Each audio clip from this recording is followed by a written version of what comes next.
The PCB contamination, the polychlorinated biphenol, that really got into the river system due to the recycling of carbonless copy paper from around the 1950s to the 1970s. And the exposure that you get here is really from fish consumption.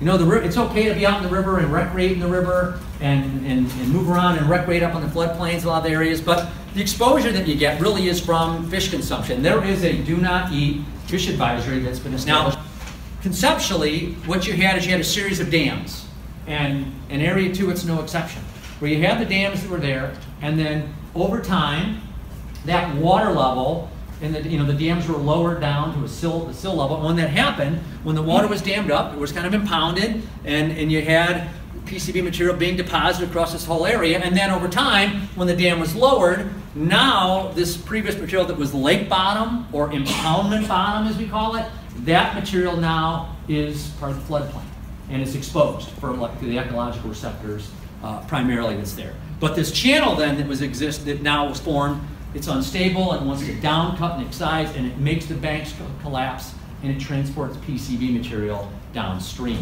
Alternative 5, and this is the one we prefer, so so you can pay attention here closer, is that in this one you take the dam out, you've got the channel rerouted, you have the 10-foot buffer, just like we talked about, and in this one you cap the anabranches, which are these areas here, you cap those, but you excavate these yellow areas, or the ecological areas. It's about 5 acres of property. You excavate all these yellow areas so that the ecological receptors are all protected. So now we're protecting 99 to 100% of the home ranges of all the ecological receptors.